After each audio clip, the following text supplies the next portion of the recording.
Hey, welcome to another episode of the Rock Fantasy Files. Tonight we're playing tribute to the great Bon Scott, and we're going to talk about our favorite songs from the AC/DC Bon Scott era. Tonight's panelists, we have Tony Dio Leonard from North Carolina, one of our good friends of Rock Fantasy. We got the mighty John McEntee from the Mighty Incantation. He's Mighty Double here. We got Lenny Buccellato. I can never say it. Buccellato. From CBC. We got John Alair, the Alchemist channel. And we Albie Robinson, first time on the channel from LA Maybe. He's a vocalist, and he's got a. There, we'll start off with you, Albie. I know your time is sensitive tonight, and you've got a little story to tell us about AC/DC and you. Yes. Do you have a particular thing you'd like to know? Oh, I mean, there was. I heard that you actually were in contact with the band to audition for them at one time, and maybe you could just go over the details of that, and then give us some of your favorite songs. Yeah, man. So pretty much, I was going to bed and I saw the headlines of Brian being off the tour. I don't know, it was on Google or Facebook or something, and I kind of just started jokingly texting people, asking how I could get in contact with them. Not really serious at all. And of course, nobody in the realm of local nobodies knows how to contact AC/DC. Went to bed, went to work. A couple hours later, got a phone call from my guitar player in our AC/DC tribute, Thunderstruck, North Carolina. Okay. And basically saying, hey, man, here's your shot. Come on over. I'll let you listen to the voicemail. We'll call the agency, so on, so on, which I thought was a load of shit. And I was at work, and it was about an hour and a half drive. So I told Jeff at the time, man, I don't have time for this, blew it off. And he said, no, I'm serious. Come on. So I went down that rabbit hole, got in touch with the guys finally the next day, actually. So it was a whole nother day. And up until the point where they phoned me to Georgia for the audition, I thought it was just a big prank. Okay. Oh, So you luckily were, it was not a prank. So how was that like? Yeah. Like once you got down there, I mean, was it just like, were you auditioning with the band, or was it like a pre-audition kind of thing before getting to the band? No, not really. They went straight to business. So I stayed that night. I met with the guys, met with the stage manager and tour manager about 11 o'clock that night after landing. And then the next morning we fired up around, I want to say it was 9:30, 10 a.m. or so. I did 2 songs with the band crew, the tech guys. Mm-hmm. I want to say it was Touch Too Much and Back in Black, I think is what we did. And after that, they said, okay, the guys will be here soon. And Angus was the first one to walk in the door and walk straight up to me, down here, because he's a good foot and a half shorter than I am. And looked right up and said, hey, I'm Angus Young, as if I didn't already know. We went to town. We played the entire set off the Rocker Bus tour and a few extras. So we did about 3 hours worth of music. wow. That must have That's been awesome. That's very cool. Yeah. During the sound check with the tech crew guys, I could barely sing. I was so nervous, to be honest with you. But once Angus fired up, it was just like hitting the stage, all go. And we rocked it. Or I hope we did. Obviously didn't rock it enough. Well, it's tough to compete against Axl Rose, Hey, it's got a slight bigger name, Brian, in the business. Yeah. That's still I'm guessing. I that's- always said that was product. They had to go with somebody that was already established that people knew. Now I've seen Albie many times in his cover band in the AC/DC tribute. He nails it. He does both eras very well. You also went to Europe and played with another tribute band, didn't you, a couple years ago? Yeah. I did a couple of times. I did 2 trips. I think it was 5 shows total in Germany. A band called Barak, and they are an AC/DC tribute as well. And I also, I went to I've been to Honduras twice. I can't remember. First time I did Back in Black. Yeah, my memory's not so good at this ripe old age of 34. But I did with Back in Black out of Texas. We went down to Honduras. I did a show with those guys, and then I went with my 2 tributes, Thunderstruck and Night Train. Did shows as well a couple years later. Ironically, he's in a Guns N' Roses tribute band. Yeah. Oh man. You got your bases covered, brother. Go I was figure. just when you said night train, I was like, let me Yeah, so- check. That's a pretty big running joke. was I'm about assuming LA, when you auditioned for AC/DC, they didn't let you record I was going to ask the it or same anything, thing. did they? They actually did record the entire audition through their channels, and Yeah. that I asked for, and I was told that would not come out until the vault was open. So, which of course will be in 15 years, I guess. Hmm. But I wasn't allowed to take pictures or video anything. But at that point, it was a pretty serious moment, and I did want to go in there acting like these. Well, of course, they were larger than life, but you didn't want to go in there taking snapshots and being a group. Yeah. Right. You don't want to be a fanboy when you're applying for a job, you know. So Exactly. It's hard played not it. You to played follow it cool. Exactly it is, but I kept in touch, and I got some backstage passes. They came in through Greensboro, and that was my moment. I did take as many pictures as possible then. awesome. Cool. Crank Cliff a little bit. Amazing. That's an interesting story to start off our episode tonight. And I'm glad you could join us. That's a hard one to top. I'm glad that It's certainly, I got Roll the nothing. credits. Roll the credits. Show's That's over. it. it's over. Just post my selections in the D box. I'm done. So being in the vocalist for the AC/DC, tribute band, I guess, the question we were asking all the guests today is, what are your 5 favorite songs, other than to perform or to listen to, or whatever you'd like to, perform a song? Oh, wow. Okay, I'll go with my 5 favorite. I think are my favorite. Shotgun in Flames, Go Down for obvious reasons. Yeah. Down Payment Blues because I'm a broke ass musician. Get It Hot, and probably Squealer. Okay. Nice. And I would say to perform for Bon Scott would be Get It Hot and Bad Boy Boogie. All right.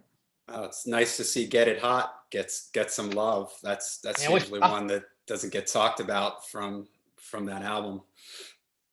Yeah, we Yeah. found that one day riding down the road onto a gig. It was like, dude, we got to play the song like now, quick to the point. So with your tribute band, do you do a lot of touring through the whole United States, or you stay in the Southeast, or all around?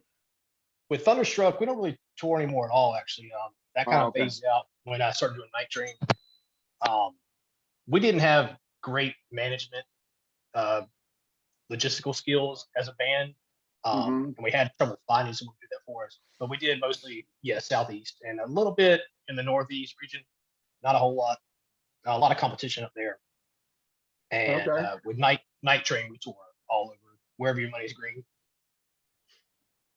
And before I move on to another guest, the current band that you're in now, LA Maybe, what can you tell us about that band, real quick? Those guys approached me via Messenger because they found me on YouTube and wanted me to front their GNR tribute, semi-local to my own. And I had zero interest. I had a great thing going, and I wanted to move forward with something new. Mm-hmm. And then about a week later, after I kind of blew the guy off, he said, how about our originals? And I saw the word originals. I was hooked there.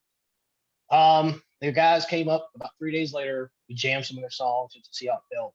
And 4 days later, I was in the studio recording. And then 6 months later, we released an album, and it's doing quite well so far, thankfully. Awesome. Yes. Very cool. Ooh. And we'll try to get the links and put the links to your band in the description of the video, and by all Thanks, means. man. That'd be great. Cool. So Albie, if you have anything else to add, or should I move over to the next guest? That's about all I got, man. All right. That's pretty good. And I know that John's got another show to do, and both Johns do. John McAtee and I are filming an episode about Queen a little later this evening, and John on his channel, The Lair of the Alchemist, is doing a heavy metal something later on. So Heavy Metal Jeopardy. Yeah, Heavy tonight Metal we Jeopardy. already recorded it, but it's premiering tonight. Oh, Heavy Metal Jeopardy. It's by the time this video comes out, it'll be up. it'll already be it's- on, yeah. It's just like the Jeopardy TV show, except the questions are way cooler. You know how when you watch Jeopardy and you're just sitting there wishing they would ask like a rock or metal question on Jeopardy? Well, Yeah. it's all rock and metal questions. So I had 3 contestants, 2 boards, five categories on each board, 5 questions in each category. And we're going to cycle through. We're going to have a battle of the champions as we go through this. So tonight is the season 1, round 1 premiere of that. So Sounds Awesome. cool. Oh, yeah. So, what kind of picks do you got for us tonight, John? all right. Well, I'm a huge AC/DC fan. They were the band that got me into hard rock and heavy metal. I was kind of aware of Kiss in the late 70s, thanks to an uncle and stuff like that. But it was when I heard AC/DC in 1980 and Back in Black, I was all in. They were my band. Always loved the Bon Scott era. I made a video on my channel of the 5 coolest frontmen in hard rock and heavy metal. And of course, I had Bon Scott on that list. He just exudes cool. So I'm just going to go in order from earlier albums on. My first pick is from the High Voltage album, Live Wire. Nice. I love the pulsating, ominous bass in the beginning. I love the way the song builds. You know, I always say about Bon Scott that when he sings, it doesn't sound like he's making things up. It sounds like he's talking about himself. Yes, exactly. It's autobiographical. these Exactly. lyrics. So when Bon says, "If you're looking for trouble, I'm the man to see," you believe him. Hell You know? yeah. That's true. And Dude, the guitar dead solo in on. the song is brilliant. It's Angus Young showing you that less is more when he's just doing that. And the final verse, this is something that Bon did in a lot of his songs, where the last verse of the song, he would sort of take the melody up even higher. So he does the cooler than a body on ice, that whole thing. Just absolutely awesome. They would open many of their shows with that song. Mm-hmm. All right, from Let There Be Rock, I'm going to go with a slightly deeper cut on this one. Hell Ain't a Bad Place to Be. Bon again, you know, telling a story of a woman doing him wrong. Love the huge guitar chords at the beginning of this song. They just sound absolutely massive. The AC/DC guitar sound. This is an album that just sounds like it was recorded live in the studio. I saw an interview with their brother talking about when they were recording this, and I think he was talking about the song Let There Be Rock, that one of the amplifiers caught on fire right in the middle of the song. And the interviewer said, "Oh, that's too bad. You had to start the song over." And he goes, "No way, I'm not stopping a hot recording session just because an amp blew up." You know, and to me, that's what this album sounds like amps just on the verge of blowing up and blowing up. So Hell Ain't a Bad Place to Be.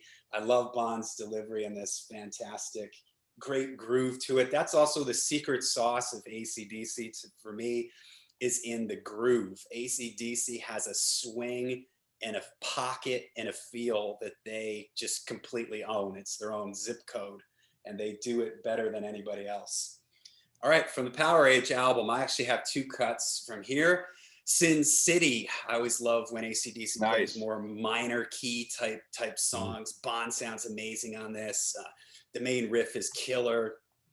Angus's crazy guitar solo where he's like building up on the neck. I love the part where it drops down really quiet with just the bass playing, and Bon does the ladders and snakes part. As a young kid, I had no idea what he was saying. Like ladders and snakes, that made no sense to me as a kid. I understand the gambling reference now, but so that's my first pick from here. My second pick from this is kind of a deep cut. This is actually the German version of this record. The cover is exactly the same, but the mix is different. There's actually some little extra guitar things here and there, different endings on a few of the songs. And there's a song on here called Cold Hearted Man.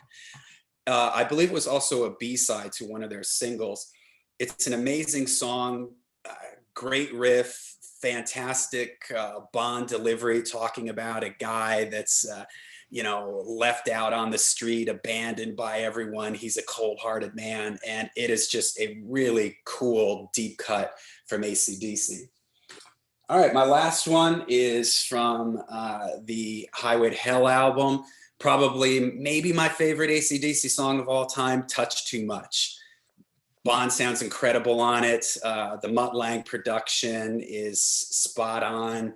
The another little secret AC/DC thing for me is the background vocals. When they go into that touch too much, sounds like all those a whole bunch of dudes, standing around the microphone going for it. So Bond is amazing. The whole part at the end, now you want to give it me, when Bond's sort of singing off the background vocals. It's just it's got an amazing groove. And again, Bond does this so well, where he builds, like the first verse is kind of mellow and it just keeps building until he's in his sort of upper range. And it really just, that's a great, songwriting aspect, great feel to their songs. So there's my 5 Bon Scott era songs. I could go on forever. Of course, there's classics like Whole Lotta Rosie and Let There Be Rock and The Jack, and but these are sort of personal favorites for me. Nice. So.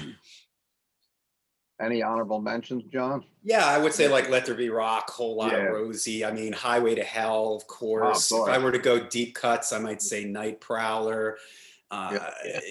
Overdose from Let There Be Rock. I always loved Little Lover from High Voltage. I love Bond's delivery in that one. And again, the AC/DC background vocals in Little Lover, that Little Lover, it's just like all these voices and everything. It's just super cool. So I'm just a huge AC/DC fan. So I could have mentioned anything from the Bon Scott era. It's just great. So. Well, thank you for joining us and giving us your input tonight. And I'm going to move across over to the other John in the room tonight. John McAtee, welcome, John. Hey, what's up, brother? Thanks for joining tonight. Of course, good to be here.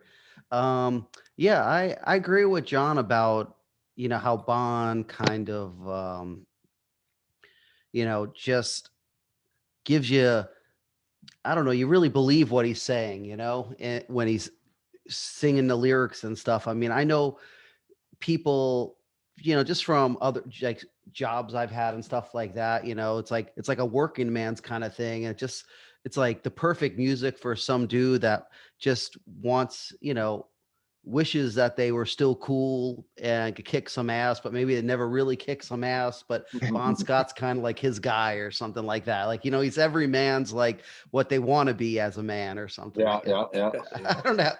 It's just, that's totally the vibe I get. And I mean, I fell into that too. I mean, I think that Bon Scott is total badass, especially as a kid. It was always difficult with the double entendres that he did because I didn't really understand them when I was younger, or I kind of did and kind of thought I did and thought it was kind of funny or whatever. But, obviously now that I'm older, I understand what he's talking about in a lot of the songs and the sexual, innuendos that he did and stuff like that. But, I mean, I actually, like John too, I got into AC/DC around Back in Black, and I kind of went backwards from there. And my first one I picked up was Dirty Deeds after Back in Black. It's something about it. I just was looking at it and it just looked, because back then I just went to the record store, you just look at a record and just like, I don't know which one to get, and I was kind of, I kind of like this one and the Power Age cover I thought was cool. I mean, really, they were all pretty cool. But Dirty Deeds was the first one I picked up. And ever since I first heard, Dirty Deeds Done Dirty Cheap, I just fell in love with the song. I mean, it's just such a cool riff in that song. And it just feels mean and just feels, it just brings me back when I hear it, to being a young kid, not being a badass, but wanting to be a badass, if I was like 10 or 11 years old or something. So, it was really, that one is really close to me. So I'll pick that, I guess, as my number 5.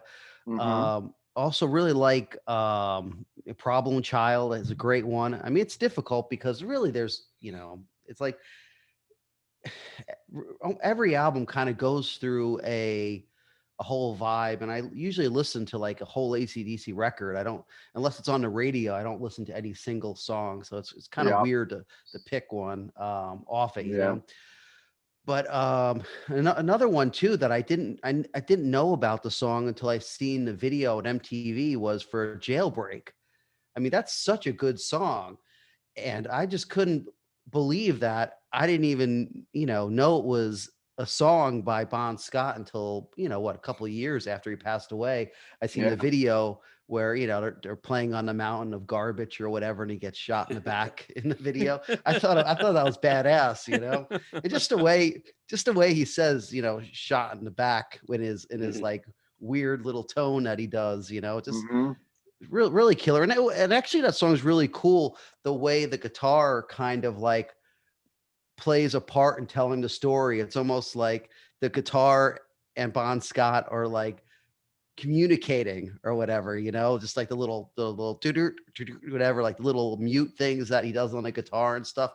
It's really a really great song. It's kind of like, I don't know, maybe like a freestyle bluesy vibe to it or something like that, and that kind of stuff too. Anyway,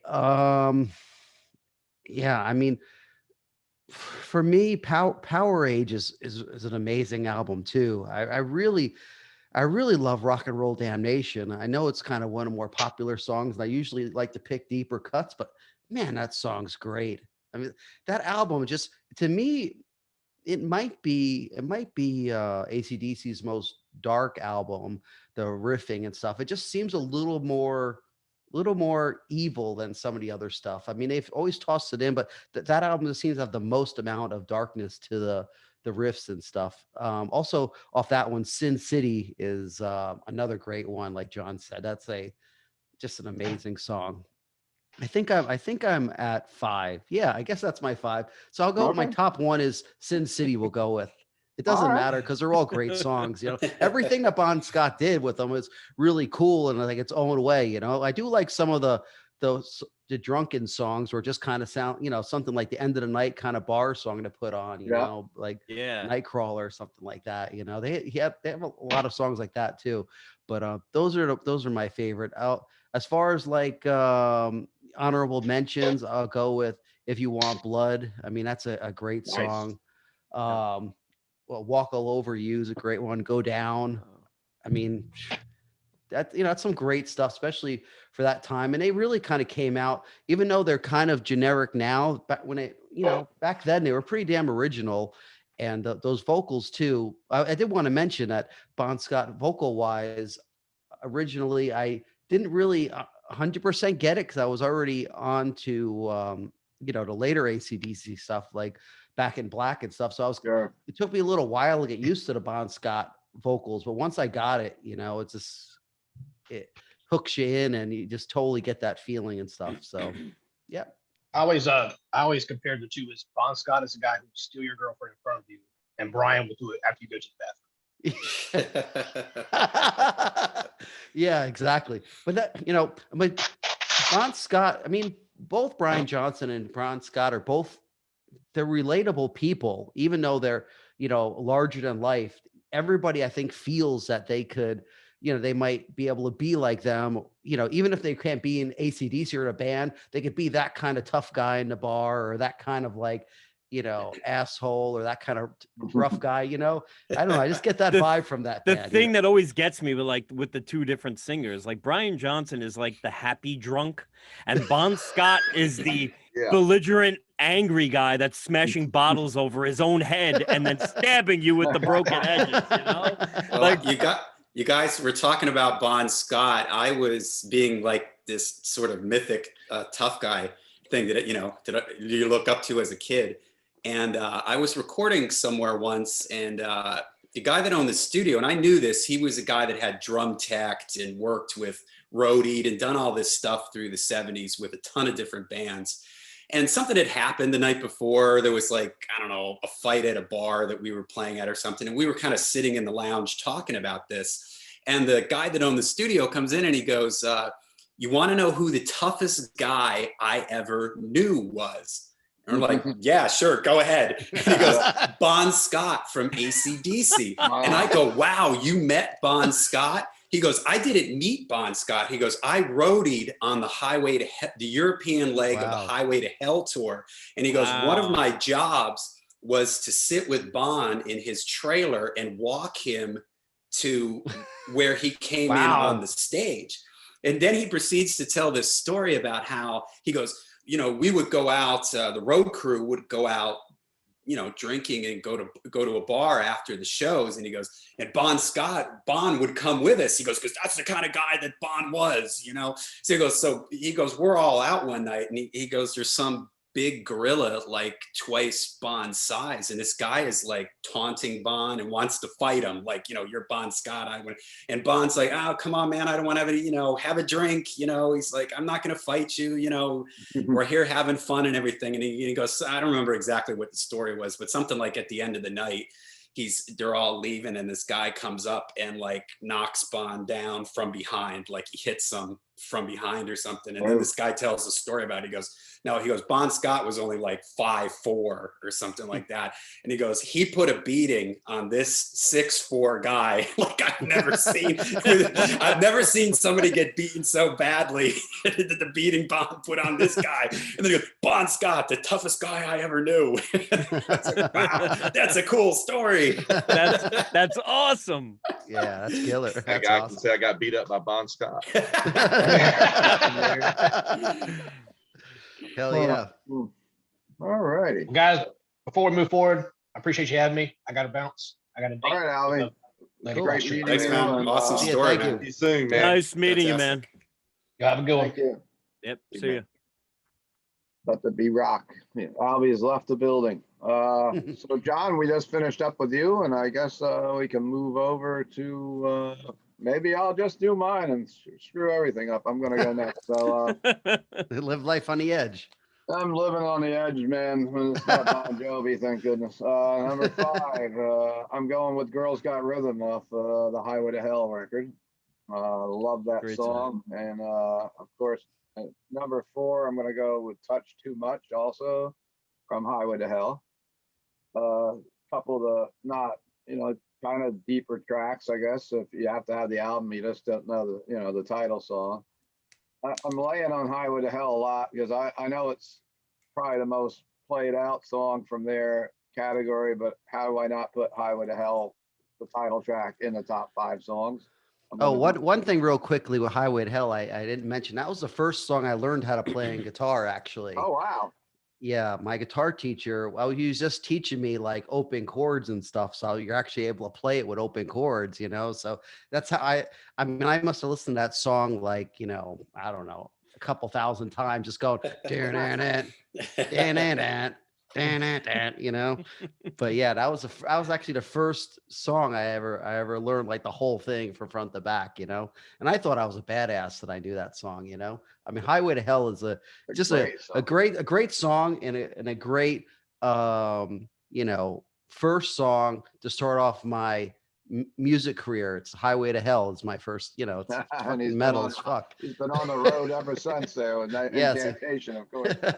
So that's awesome, you know. Yeah, it just made me think about it, you know. Yeah, cool. And of course, Highway to Hell. I mean, if you were a fan of ECW wrestling back in the 90s, there was a group tag team, or actually a group of wrestlers called the Dudley Boys. And as soon as you would hear those chords come out, you would know that they were coming out to the ring. And it was, you know, ECW used a lot of heavy metal and stuff in their show in the late 90s. And it was kind of iconic, that song became, with the wrestling fans there. And even when there's another match, as soon as that music would cue up, you know, they were coming out to do a run-in. But yeah. Anyhow, I'm off topic on the bottom a little bit and talking about the Dudley Boys. But number 2, I'm going to go with "Let There Be Rock" from 1977's "Let There Be Rock" album. What a great song. And I mean, it's blistering, it's heavy, and it's, you know, we want rock, let there be rock. And it's just it's an anthem. And my number 1 is "A Long Way to the Top" off of High Voltage. I love that song.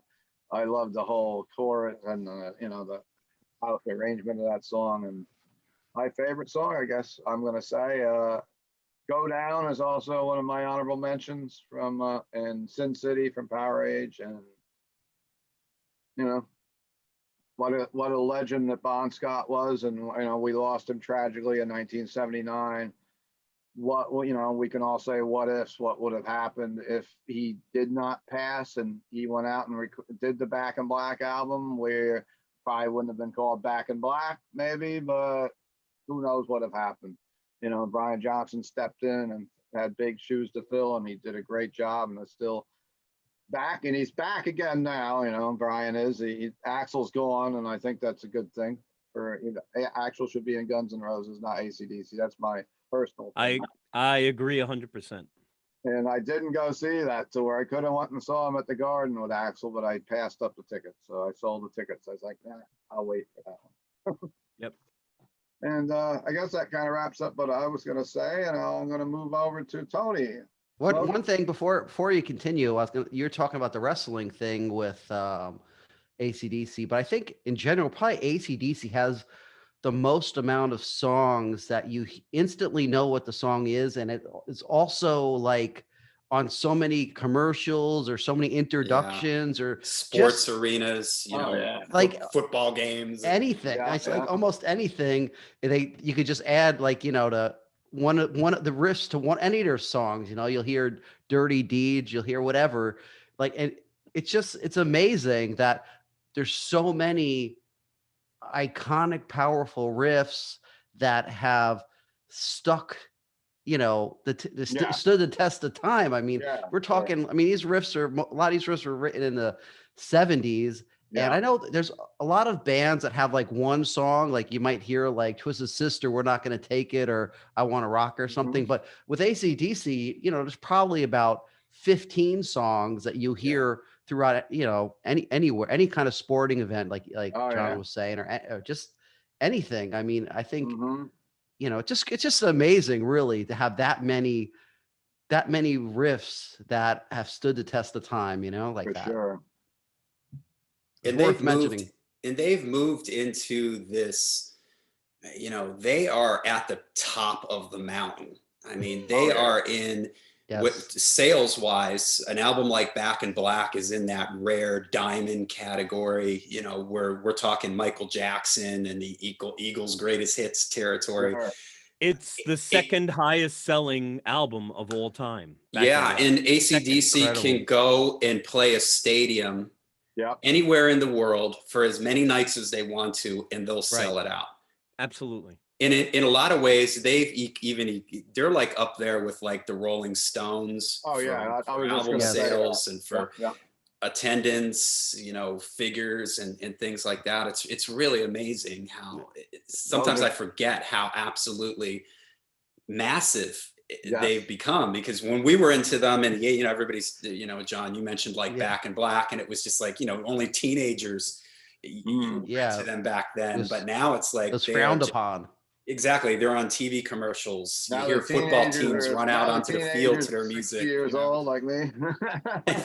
But and one thing too with AC/DC, for how rock and roll they are, like they're really respected in all genres of, especially of metal, but even of all kinds of music. But like even early on in like the death metal time, for me, like in the late 80s or early 90s, you'd see like, I don't know, Possessed and Destruction, and also AC/DC, on there too. It was a fundamental for almost any style of metal. It's kind of like almost Black Sabbath, but probably even more commercial almost. I don't know. It's hard to believe that AC/DC is now considered commercial, because I remember buying those records like, and feeling like, I was really doing something devious. Like, I'm buying a really like evil album, it's not like I'm buying now. It's like AC/DC. Oh yeah. My mom likes AC/DC. Back then it was just like, there's like was warnings around, like, you know, if your kid likes AC/DC, you might have to get them like psychological Right. help to There really get the was. devil out of you, you know? After Yep. Christ, the devil comes, right? AC/DC.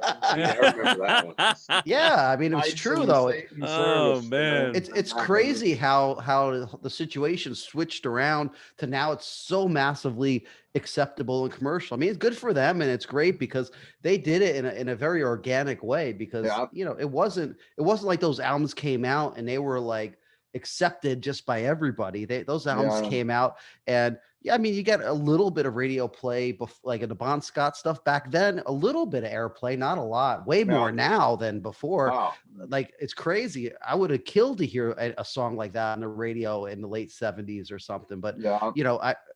I mean, Back in Black, okay, you started to hear it with You Shook Me All Night Long and stuff like that. But That's what broke him, man. That album. yeah, broke but him. before that, it was like, I mean, I might have heard them on radio, but I didn't even know who they were. Yeah.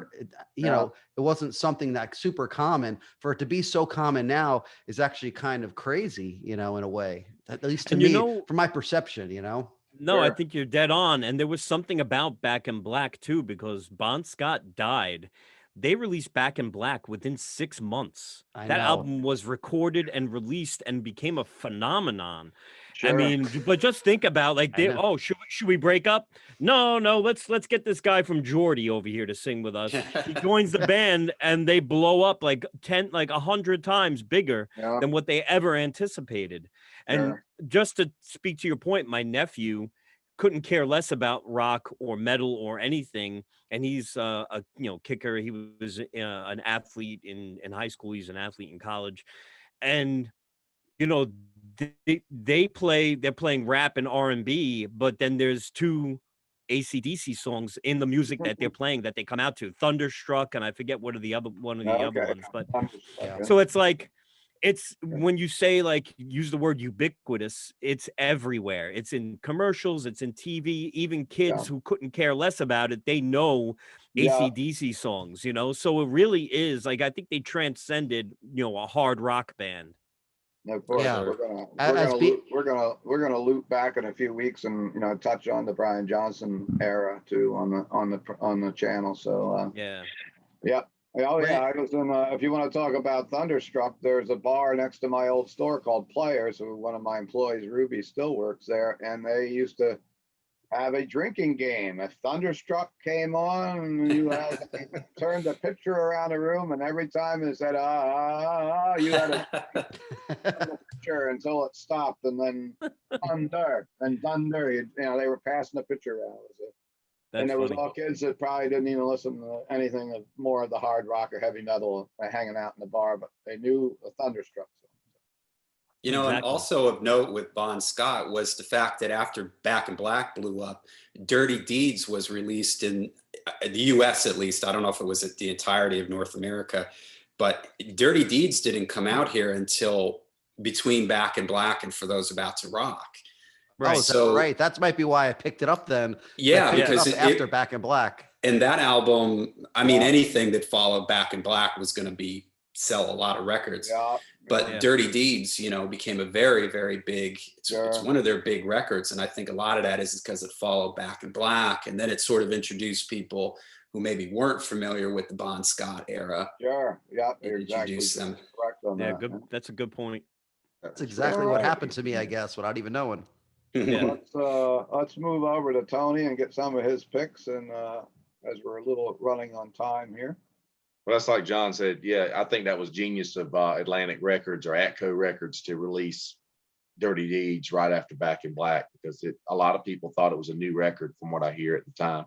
Yeah. But I got into them probably 80, 81. I started hearing the name and stuff and hearing people play. I remember a guy at school used to bring an 8-track player and he would play AC/DC 8-track tapes and stuff. And so by the time I was getting into metal and hard rock around the 82 period, I mean, For Those About to Rock and Flick of the Switch, they were the new albums. So that's what I got into first. Actually, Flick of the Switch was the first AC/DC record that I purchased. Okay. Then, of course, by then, all the back catalog you could get on cassette for $4.99 at different stores and stuff. So I was able to pick up a lot of the back catalog pretty fast.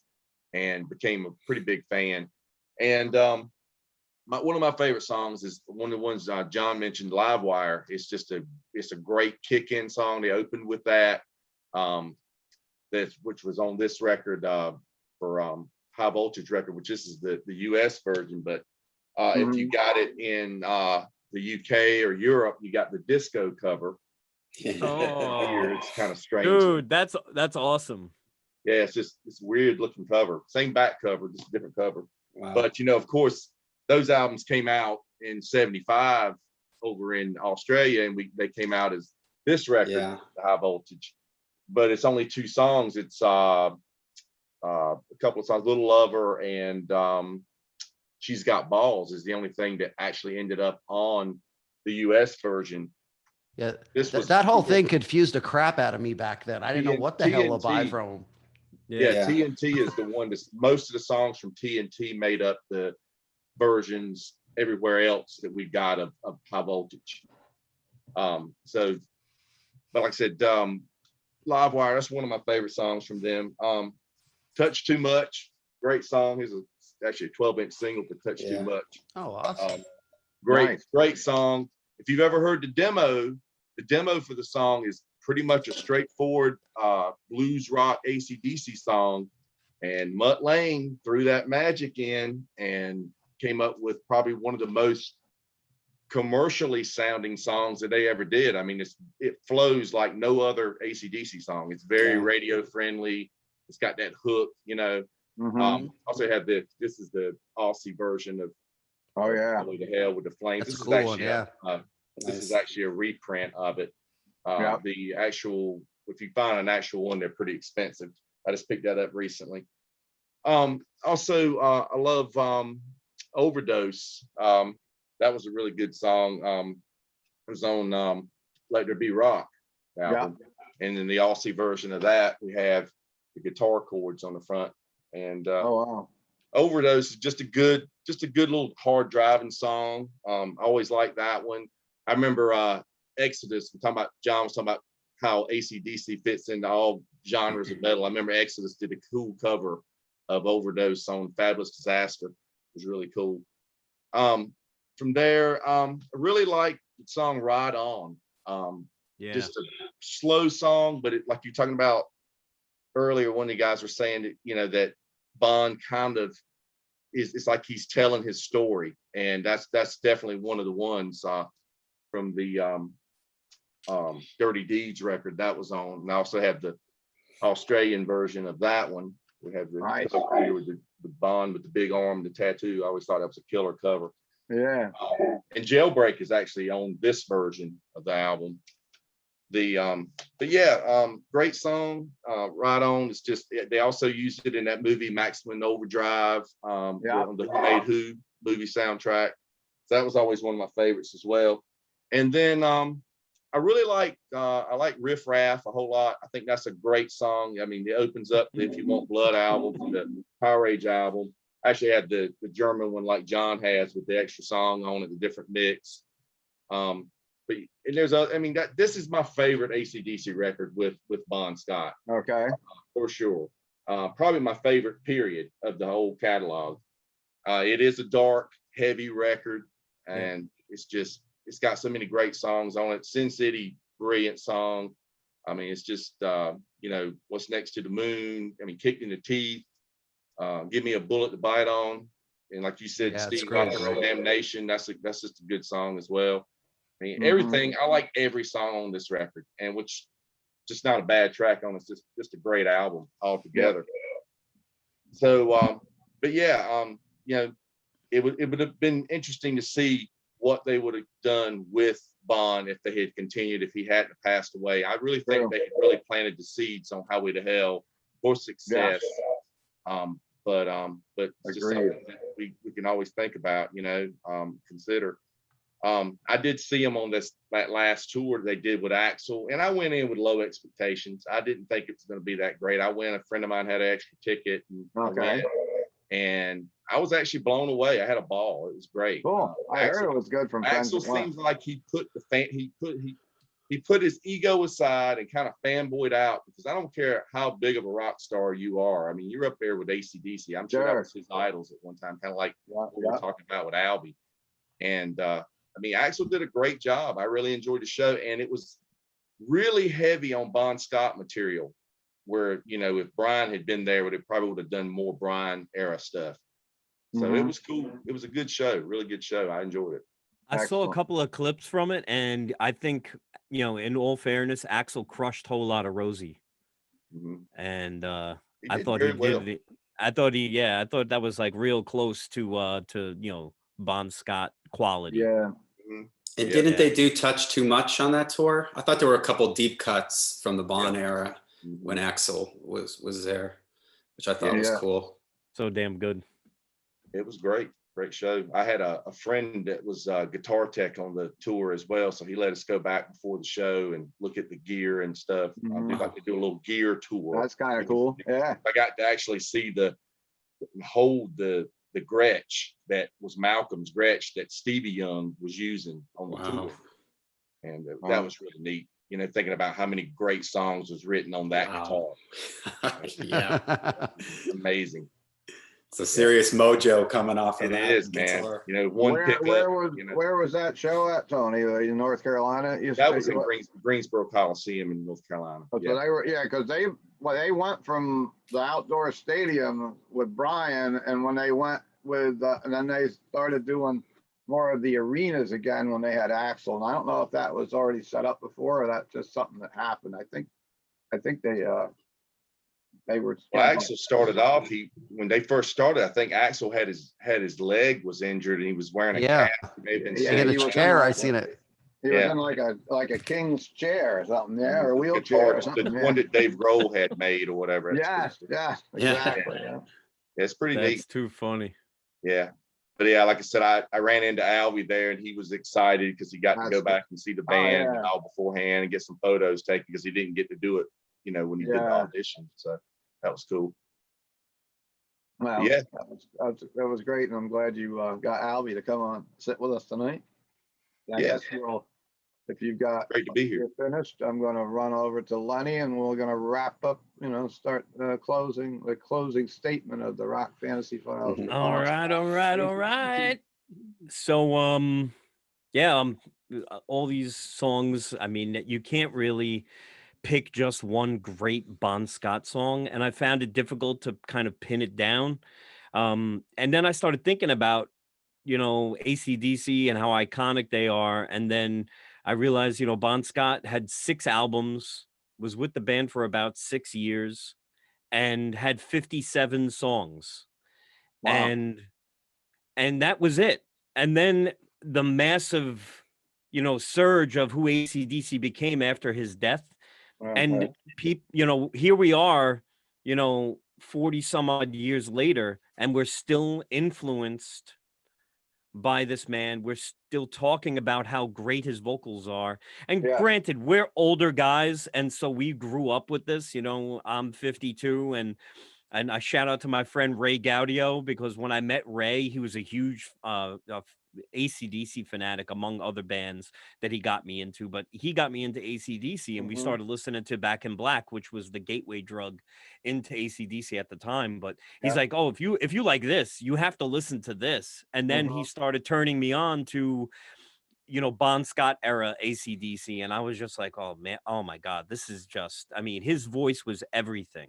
And I'm a huge Halford fanatic. I love Rob Halford, and especially 70s era Priest. And granted, you know, Screaming for Vengeance and Defenders, I love Halford's vocals, but there was something so anathema to Halford with Bon Scott's voice. He was so dirty and skanky, and he was just ripping into whatever he was singing about. Like, and you guys, I think, touched on what really got me into Bon Scott, was that whenever I was listening to his lyrics, it was so engaging. Like, I felt like as a kid, I could get into a bar fight and be drunk on whiskey without having to get fucked up. You know what I mean? Like, I could listen to these songs, like you said, and he was channeling. You would think, oh, he's channeling, these stories, and I'm like, no, Bon Scott lived through this and then happened to write songs about it, Yeah.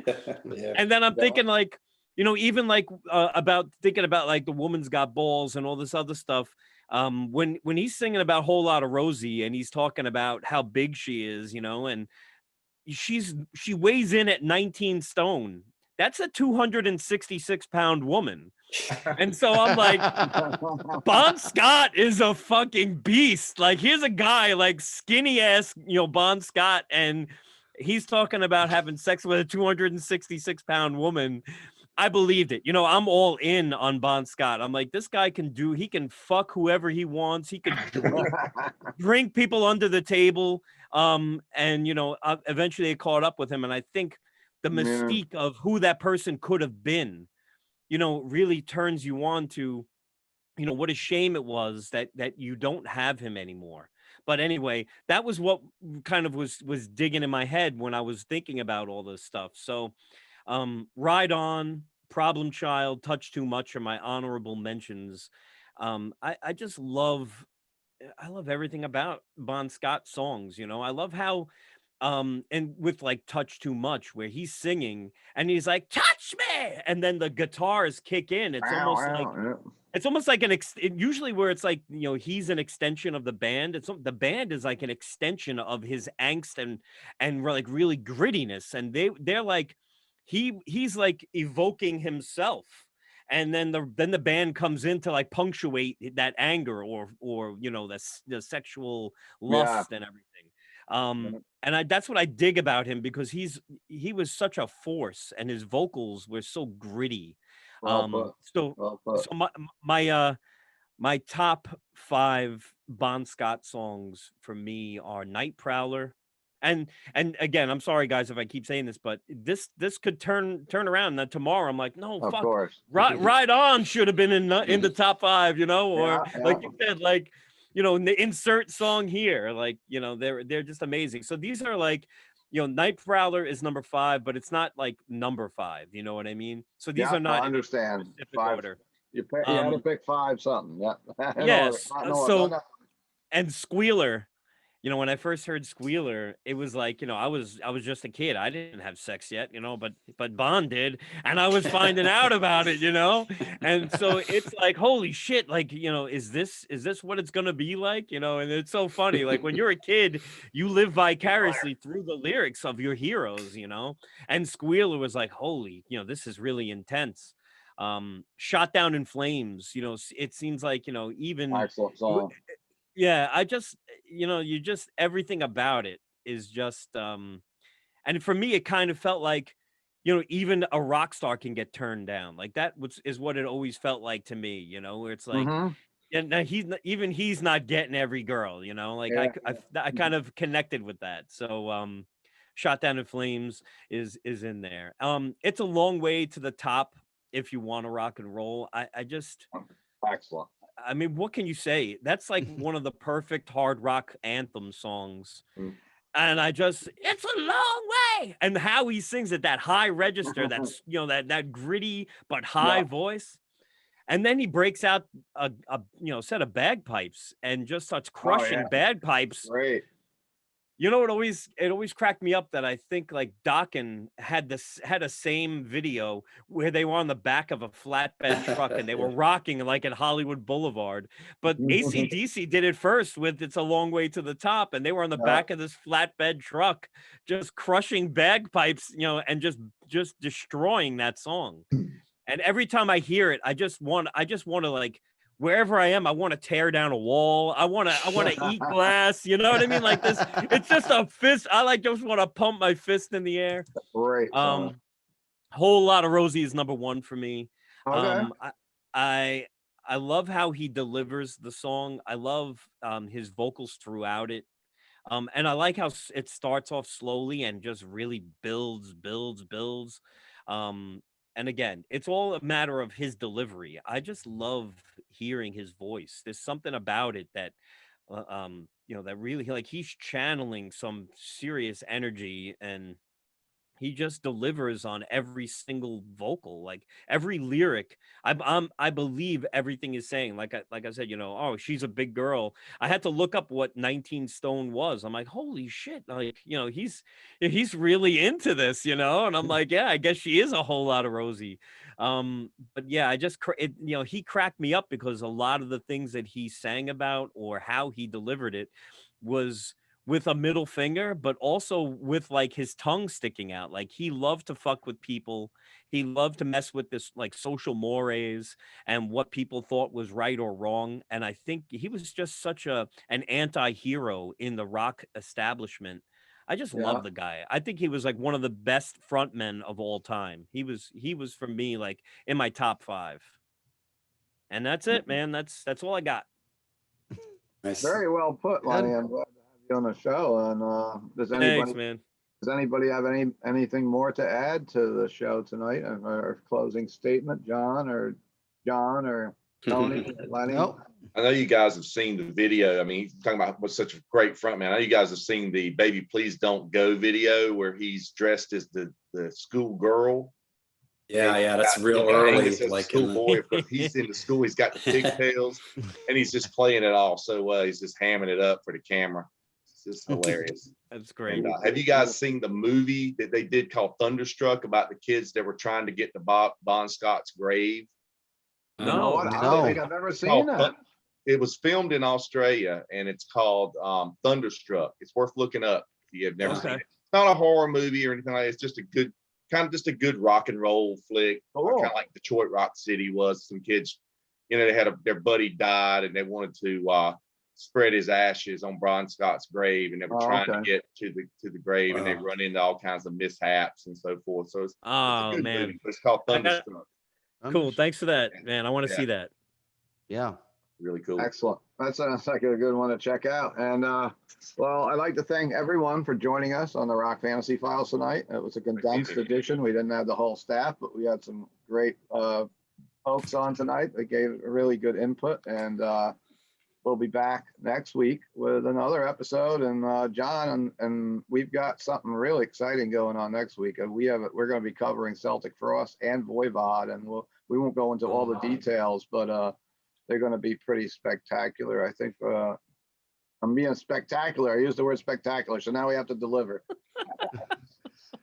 Later on tonight, I was just going to say they probably won't suck, so keep the level low, Yeah. And later tonight, we're going to be filming an episode on another great classic rock band, Queen, and we'll be touching base on that. And I'd like to thank everyone for joining us tonight. And John, will check out John's channel, of course. We'll put it in the links in the description. And Heavy Metal Jeopardy sounds like a really fun idea, something cool to watch. And John with Incantation, and we'll check out everything he's got going on. But thanks, and please hit like, mention your favorite Bon Scott era records or moments or memories, and please subscribe to the channel if you like what we're doing. We're going to try to keep it going. Rock on. Rock. Thanks for the invite, Steve. Always a pleasure to be here. Guys, take care. Thank you. Guys, have a good night.